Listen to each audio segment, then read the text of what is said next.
किसान, बदलते भारत की शान।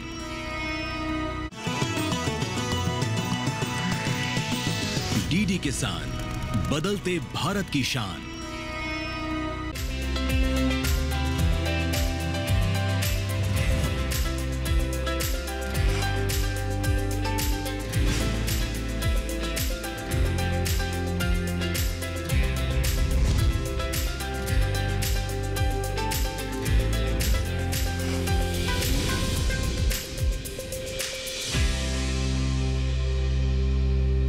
नमस्कार, आप देख रहे हैं दूरदर्शन किसान चैनल। मैं अदिति शर्मा हाजिर हूं आप सभी के सामने आपका खास कार्यक्रम सफल किसान लेकर। किसान, जी हां, हमारे किसान, खेती में महारत हासिल करने वाले किसान, हमारे सफल किसान। जी हाँ, ये वही किसान हैं जिनसे हम आपको रूबरू करवाते हैं, जो खेती किसानी में कुछ हटकर करके एक मिसाल कायम कर चुके हैं, जो परंपरागत खेती के अलावा अन्य खेती की ओर भी अपना रुझान बढ़ा रहे हैं। हम बात करें यहाँ पर उद्यानिकी फसलों की, चाहे हम सब्जियों की खेती की बात करें, इसमें महारत हासिल किए हुए हैं हमारे किसान। आज की हमारे इस कड़ी में एक ऐसे ही सफल किसान संजय सिंह जी से हम आपको मिलवाएंगे, जिन्होंने सब्जियों की खेती में अपने भविष्य को तलाशा और अपने गांव को एक अलग पहचान दिलवाई। बता दें, उन्होंने सब्जियों की खेती को व्यावसायिक तौर पर अपनाया और अपने क्षेत्र के जो युवा हैं उन्हें भी रोजगार के अवसर उपलब्ध करवाए। तो किस तरह से उन्होंने अपने सफर की शुरुआत की, आइए जानने के लिए रुख करते हैं उत्तर प्रदेश के बिजनौर के नगीना तहसील के निजोवली गांव का।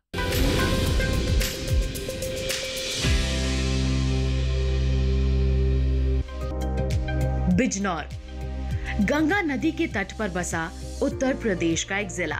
उत्तराखंड से सटे इस जिले में गन्ना, गेहूं, चावल, मूंगफली जैसी फसलें प्रचुर मात्रा में होती हैं। इसी जिले के गांव निजोवली गावड़ी के रहने वाले हैं संजय।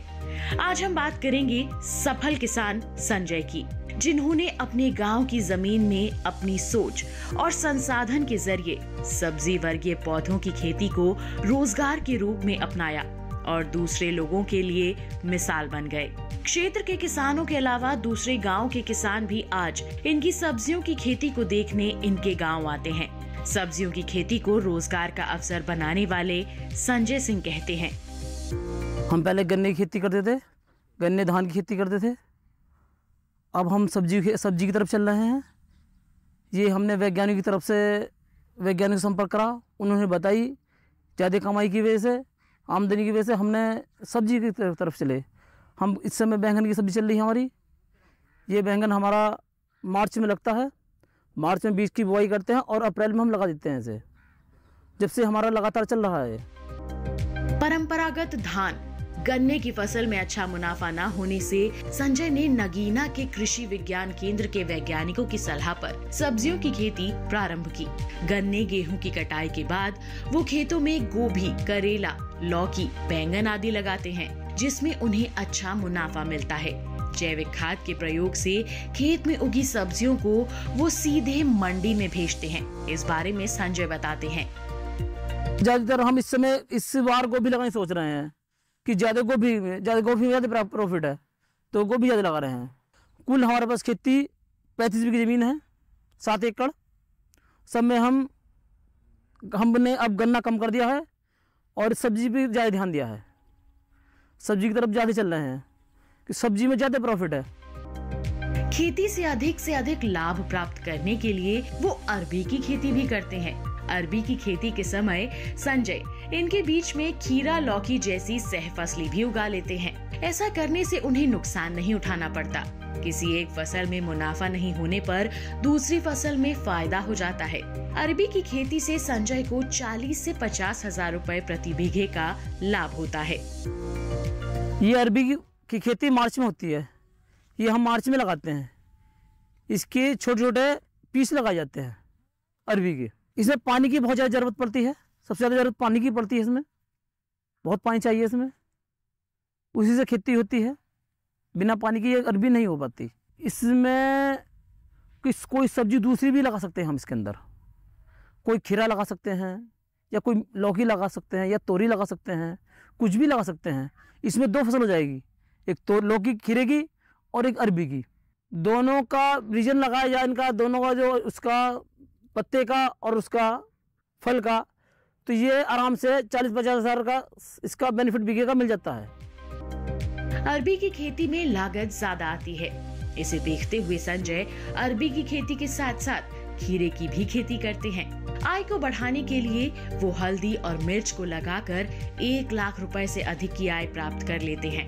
अरबी और खीरे की खेती से ही संजय करीब 7 लाख रुपए का लाभ प्राप्त कर रहे हैं। लागत तो इसमें काफ़ी ज़्यादा है, इसमें लागत ज़्यादा लगती है। लागत इसमें ज़्यादा लगती है कि वो हल्की ज़मीन में नहीं हो पाती। इसमें गोबर खाद बहुत चाहिए, यूरिया वगैरह इसमें अगर यूरिया से डालते तो यूरिया से जलन जाती है, इसके अंदर यूरिया नहीं डलता। गोबर का खाद ये कम 10 बुग्गी बीघे का चाहिए इसमें गोबर का खाद। जब ये अरबी होती है, सारा हिसाब लगा के अगर जोड़ा जाए, सारा A to Z खर्च निकाल के हमें आराम से 30 या 40 हज़ार के बीच में इसका बेनिफिट मिल जाता है। सब्जियों की खेती के व्यवसाय की ओर कदम बढ़ाने वाले संजय अपने इस काम को कृषि वैज्ञानिकों की देन मानते हैं। संजय कहते हैं कि पहले भी लोग सब्जियों की खेती करते थे, लेकिन अब नई टेक्नोलॉजी और कृषि वैज्ञानिकों के कारण लोग नई फसलों को लगा पा रहे हैं। सहफसली सब्जी वर्गीय पौधों के अलावा आम, अमरूद, नींबू जैसी उद्यानिकी पौधों से उपज प्राप्त करने में कृषि विज्ञान केंद्र नगीना का भी सहयोग इन्हें मिलता है, जिससे वो सब्जियों की खेती के काम को आगे बढ़ा रहे हैं।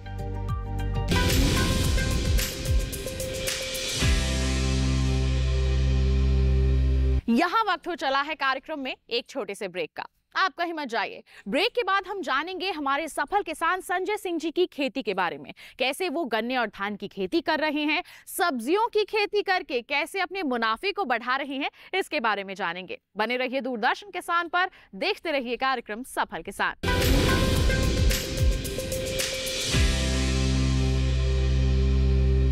अगर बात करें कैंसर से होने वाली मौतों की, तो प्रोस्टेट कैंसर एक प्रमुख कारण बना हुआ है। मेरा नाम खालिद मसूदी है। हमारे जो स्टार्टअप है, फंक्शनल फूड स्टार्टअप है, जिसमें हम डिज़ाइनर फूड्स बनाते हैं अगेंस्ट वेरियस डिजीजेस। तो मगर हमने जो मॉलिक्यूल्स यहाँ पर डिस्कवर किए हैं, वो दोनों पाथवेज को साइमल्टेनियसली टारगेट करते हैं। दैट्स वाई हमारा जो है मॉलिक्यूल है बेटर है और हाईली इफेक्टिव है अगेंस्ट प्रोस्टेट कैंसर।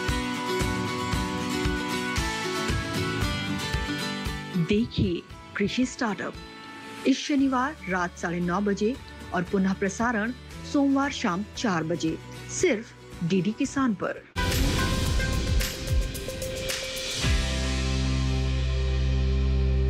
ब्रेक के बाद दूरदर्शन किसान चैनल के कार्यक्रम सफल किसान में आप सभी का फिर से स्वागत है। आइए कार्यक्रम को आगे बढ़ाते हैं, रुख करते हैं हमारे सफल किसान संजय सिंह जी का। उनसे उनकी गन्ने और धान की खेती के बारे में जानते हैं, उनकी सब्जियों की खेती के बारे में और भी ज्यादा उनसे बातें करते हैं और जानते हैं कि कैसे उन्होंने इसे अपने लिए फायदेमंद बनाया हुआ है।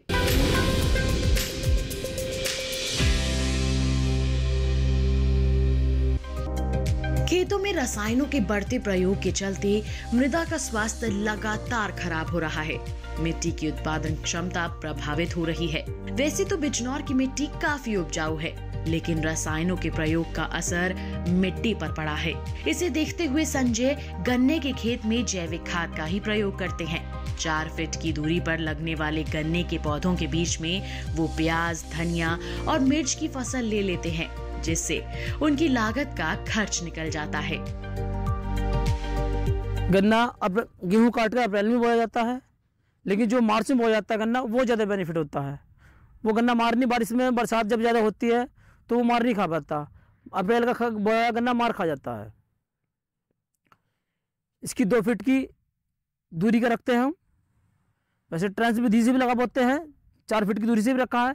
4 फीट की दूरी में हम उसमें कुछ भी लगा देते हैं, कुछ सब्जी वगैरह भी कर लेते हैं उसके अंदर से हम। 4 फीट की दूरी वाले में प्याज लगा लेते हैं, मिर्ची उसमें भी लगा लेते हैं।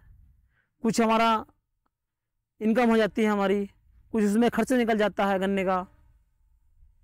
038 गन्ना बोते हैं, बीघे में 70-80 क्विंटल गन्ना निकल जाता है हमारा। ये 70 क्विंटल 80 क्विंटल निकल जाता है गन्ना, हमारा मिल पे जाता है। उसी में से हम गुड़ के लिए रखते हैं, गुड़ बनवाते हैं, कुछ बेच भी लेते हैं, कुछ अपने खाने में प्रयोग कर लेते हैं उसे। बिजनौर जिले में चावल का उत्पादन बेहतर होता है। घर की जरूरत और अधिक मुनाफा पाने के लिए संजय धान की खेती भी करते हैं, जिसमें वो पूरे तरह से जैविक खाद का ही प्रयोग करते हैं। धान की खेती से भी संजय को करीब 20,000 रुपए प्रति बीघे के हिसाब से मुनाफा मिल जाता है। इस बारे में संजय कहते हैं, ये हमने धान लगा रखा है, बासमती है,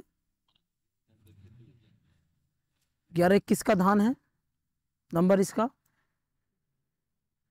इसकी हम बुआई बीज डालते हैं, नर्सरी करते हैं, वो डालते हैं अप्रैल में। जून में इसकी बुआई करते हैं, बीज की नर्सरी डालते हैं, उसी के तुरंत 20 दिन बाद में हम इसे लगा देते हैं, खेत में तैयार कर देते हैं। लगाने के बाद में इसमें जैविक खाद डालते हैं 15-20 दिन के बाद, 3 महीने में तैयार हो जाता है ये। कुछ हम खेत अपने घर के लिए रख लेते हैं, कुछ हम मार्केट में बेच देते हैं चावल बनाने के लिए। उसके हमें कुछ बेनिफिट मिल जाता है, कुछ हमें खाने के लिए बच जाता है, बाकी हम मार्केट में बेच देते हैं। केंद्र सरकार द्वारा किसानों को मिट्टी के स्वास्थ्य के प्रति जागरूक करने की मुहिम ने संजय को काफी प्रभावित किया है। इस बारे में जागरूक किसान होने का दायित्व निभाते हुए संजय अपने खेत में जैविक खाद का ही प्रयोग करते हैं और सब्जियों को भी जैविक तरीके से ही उगाते हैं। खेत की मिट्टी को बेहतर बनाने के लिए संजय 1 महीने खेत में कोई भी फसल नहीं बोते और मिट्टी को बेहतर बनाने का प्रयास करते हैं। हम पहले गन्ने की खेती करते थे, हमें गन्ने में इतना बेनिफिट नहीं मिला। वैज्ञानिक की वजह से हमने सब्जी करनी शुरू स्टार्ट करी। गोभी लगाते हैं, बैंगन लगाते हैं, भिंडी लगाते हैं, टमाटर भी लगाते हैं, मिर्ची भी लगाते हैं, अरबी भी लगाते हैं, हल्दी भी लगाते हैं, धान भी लगाते हैं। सारा कैलकुलेशन करके किया जाए तो हमें साल का 4 लाख के आसपास का बेनिफिट मिल जाता है।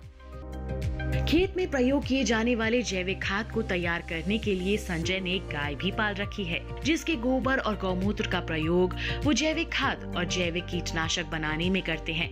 गाय के दूध की बिक्री से भी उन्हें अच्छी आमदनी होती है। इस बारे में संजय का कहना है, 2 गाय पाल रखी है हमने। इस गोबर इसकी खाद से खेत में प्रयोग होता है। हम इससे जैविक खेती करते हैं, गोबर का खाद बनाते हैं, इसी से हम गौमूत्र से उसका खेती में प्रयोग करते हैं, उसका स्प्रे मारते हैं, नीचे भी नीचे डालते हैं, उसी से खेती होती है। इसका दूध भी उपयोग में आता है। परंपरागत खेती के साथ सब्जियों की खेती को अपनाकर अपनी आजीविका को बेहतर बनाने वाले संजय युवाओं को सलाह देते हुए कहते हैं कि आज के युवा अपने हुनर को पहचानें, उन्हें तराशें, तो वो नौकरी करने वाले बनने की बजाय नौकरी देने वाले बन सकते हैं। युवाओं को गांव में ही रहकर खेती करने की सलाह देते हुए संजय कहते हैं कि उनकी सब्जियों की खेती से ही करीब 12 से 15 लोग जुड़कर अच्छी आमदनी कर रहे हैं। हम ये कहते हैं कि सारा ये गन्ने पर धान पर नहीं जाना चाहिए, ज़्यादा नौकरी की तरफ मत भागो। जब हमारे पास खेती है, गांव में खेती है, ये खेती करनी चाहिए, सब्जी वगैरह लानी चाहिए, इसमें काफ़ी बहुत इनकम है। लोग युवा नौकरी की तरफ ज़्यादा भाग रहे हैं, खेती छोड़ के अपना गांव छोड़ के शहर की तरफ भाग रहे हैं, नौकरी की तरफ भाग रहे हैं। उस उधर के ना ध्यान दे के ये खेती की तरफ ध्यान दें, अपना ज़्यादा बेनिफिट मिलेगा। प्रकृति के करीब रहने वाले युवाओं के लिए सब्जियों की खेती का व्यवसाय एक बेहतरीन विकल्प हो सकता है। अरबी, गोभी, मिर्च, लौकी, टमाटर, धनिया सहित बागवानी फसलों जैसे आम, अमरूद, नींबू के पौधों से भी बेहतर मुनाफा प्राप्त किया जा सकता है। खेत की मेड़ और किनारों पर हल्दी की खेती बेहद लाभदायक साबित हो सकती है। कम लागत में सब्जियों की खेती का व्यवसाय प्रारंभ कर बेहतर मुनाफा कमाया जा सकता है।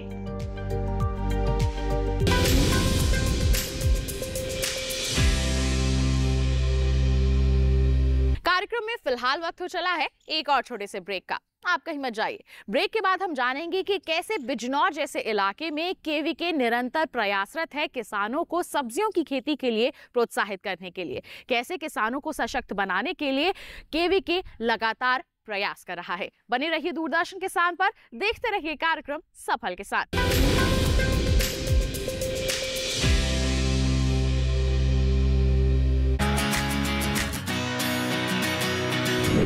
बॉलीवुड या हॉलीवुड, बीते दिनों की याद, इस हफ्ते बॉक्स ऑफिस का हाल, OTT पर है किसकी धूम, थर्सडे मॉर्निंग है मनोरंजन से भरपूर। डीडी मॉर्निंग शो सोमवार से शुक्रवार सुबह 8 बजे दूरदर्शन पर।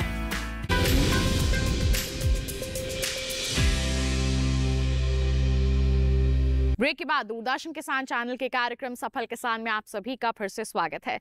आइए किसान भाइयों बहनों, कार्यक्रम को आगे बढ़ाते हैं। क्षेत्र में केवीके की भूमिका पर प्रकाश डालते हैं, जानते हैं कि कैसे वो क्षेत्र के किसानों को प्रोत्साहित कर रहा है कि वो सब्जियों की खेती को अपनाएं और सफलता के परचम को लहराएं।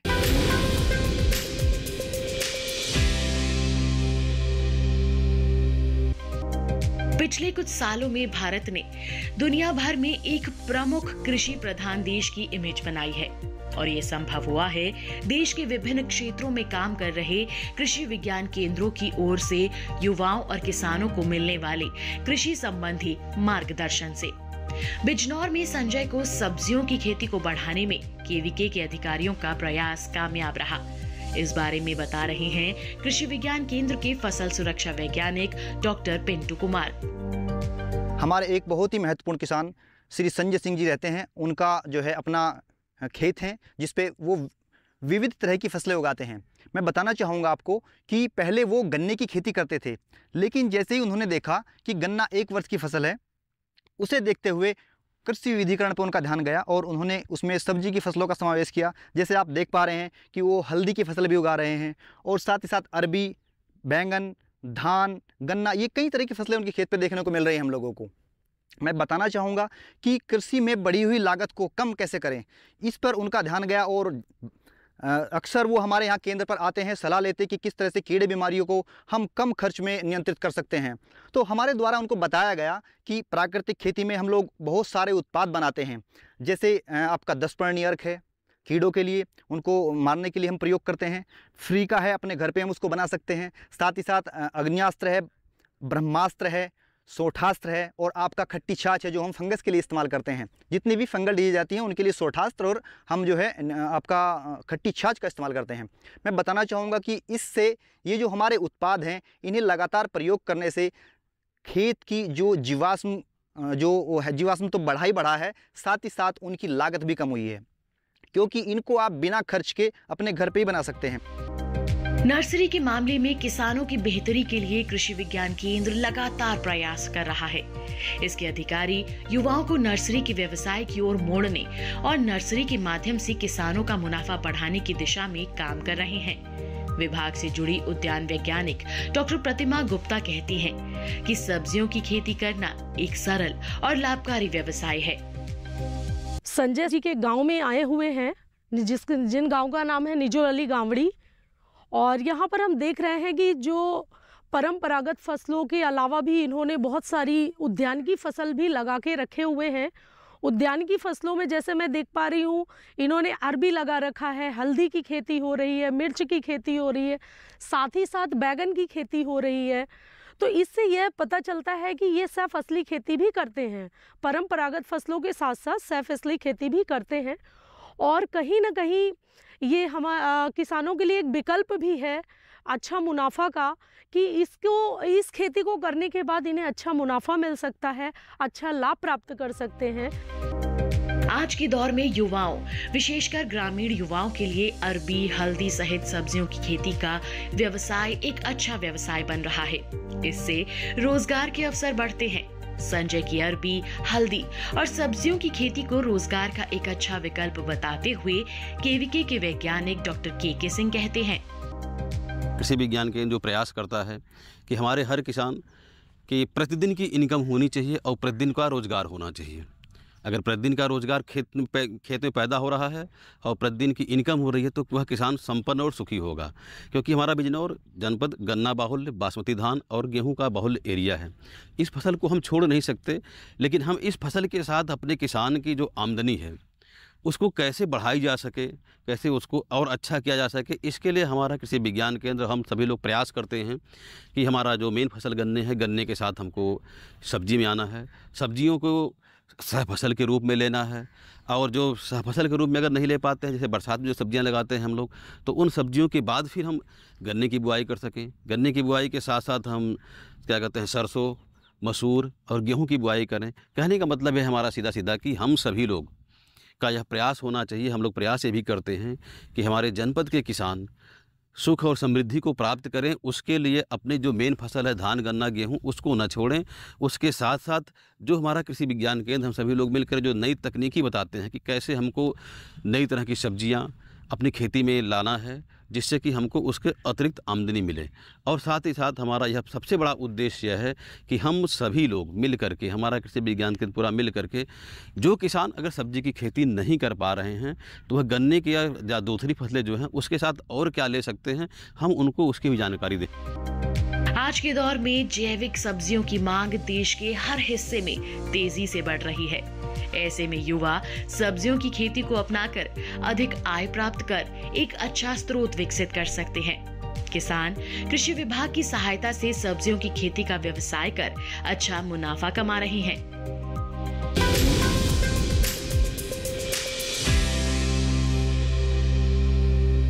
तो ये था हमारा आज का कार्यक्रम सफल किसान, जिसमें हमने मुलाकात की हमारे सफल किसान संजय सिंह जी से, जाना उनके सफर के बारे में, कैसे उन्होंने सब्जियों की खेती को अपनाकर अपने जीवन में, अपनी आर्थिक स्थिति में बदलाव लाया है। उम्मीद करते हैं इनकी दास्तान को जानकर आप भी इनसे जरूर प्रेरित हुए होंगे। साथ ही आपको बता दें, ऐसी ही कोई अनोखी दास्तान आपके पास भी है, आप हम तक पहुंचाना चाहते हैं, उसके लिए आप हमें ईमेल कर सकते हैं। safalkisan@gmail.com हमारी ईमेल आईडी है। आप हमें पत्र भी लिख सकते हैं। सफल किसान, कमरा नंबर 77, CPC दूरदर्शन, खेलगांव, नई दिल्ली 110049 हमारा पता है। तो इसी वादे के साथ किसान भाइयों बहनों, अगले अंक में फिर होंगे हाजिर एक ऐसी ही नई और अनोखी दास्तान लेकर। तब तक के लिए हमें दीजिए इजाजत, लेकिन आप बने रहिए दूरदर्शन किसान पर। नमस्कार।